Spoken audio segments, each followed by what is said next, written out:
C'est une première dans l'histoire de la littérature au Bénin. Une voix féminine née des terres profondes de la Donga s'élève avec puissance et originalité. Ce samedi 10 mai 2025 à l'hôtel du Lac à Cotonou, un étalon ne se perd pas. Œuvre de Rangadaou Zakari a été officiellement lancée. L'écrivaine, originaire de Séméré au nord du Bénin, offre à la scène littéraire un roman à la fois captivant et émouvant.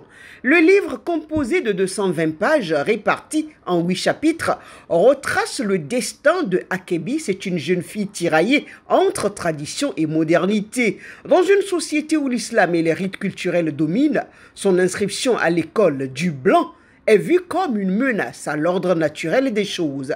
Et ce récit poignant met en lumière l'éducation, la condition féminine, l'émancipation et le poids des traditions. Pour ce lancement, la salle était pleine à craquer. Parents, amis, écrivains, éditeurs et même Sa Majesté Issifou Souleymane, roi des fils de Séméré vivant au sud du Bénin, était présent. Un lancement placé sous le haut parrainage du président Hippolyte Arondemain. Je tiens sincèrement à remercier tout le monde. Merci d'être arrivé ici.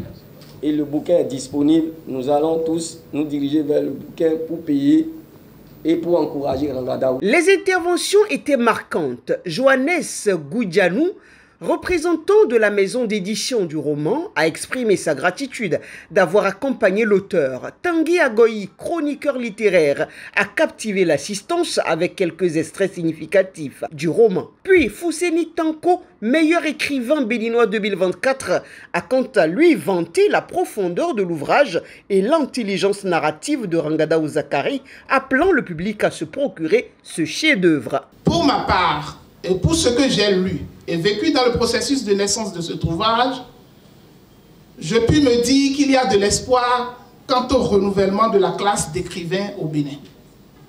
Et je voudrais vraiment être fier d'avoir contribué à cela en faisant éditer la première femme écrivain de la Donga pour ce livre. Même la femme non instruite aussi est un handicap pour la femme quand elle veut aller à l'école. Exemple, son amie Setou. Et à la page 44, elle dit ceci. « J'ai commencé l'école, a dit Akebi. Et qu'est-ce que ça peut me faire ?» répondit son ami. « Tu n'es pas contente pour moi ?» ?»« Non. » « Pourquoi ? Les choses de blanc, ça ne me regarde pas. Qu'est-ce que vous avez tous contre le blanc ?» Le grand-père aussi dit la même chose. « Moi, je veux aller à l'école comme les autres. J'aurai bientôt 9 ans. Je veux devenir comme les enfants intelligentes de la ville. » C'est bien.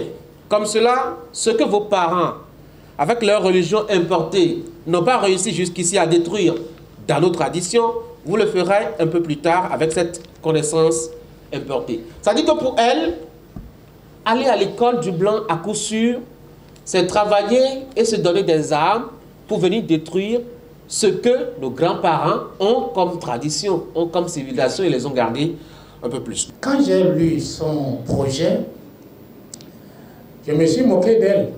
J'ai dit, mais toi là, quand on lit le petit Séméré là, on croit que c'est Paris. C'est comme si elle a décrit Paris. Vous voyez, c'est tellement beau. Et je dis, mais attends, tu crois que c'est en écrivant sur Séméré que tu vas devenir un grand écrivain, une grande écrivaine? Et vous savez ce qu'elle me répond? Elle a la bouche, hein, votre fille là. Elle me dit que l'oiseau qui veut prendre son envol pour aller vers des horizons lointains fait d'abord le tour de l'arbre qu'il a vu naître. Et puis l'écrivaine, voix tremblante mais cœur débordant, a pris la parole pour clôturer cette cérémonie. Émue par la ferveur du public, elle a remercié tous ceux qui ont cru en elle. À mes chers parents de Séméré, je voudrais vous dire merci. Merci à toute ma famille, à tous mes amis, à tous ceux qui sont ici présents. Merci pour votre amour, merci. Il n'y a pas de mots. Ça fait longtemps que j'attendais ce moment, il est enfin là et j'arrive pas à trouver les mots. Je pense que c'est peut-être parce que dans de pareilles circonstances, les mots ne suffisent pas. Et pour finir, une vente à l'américaine très animée a permis à un invité d'acquérir le tout premier exemplaire du livre dans une ambiance festive. Un étalon ne se perd pas. Plus qu'un roman, c'est une révélation.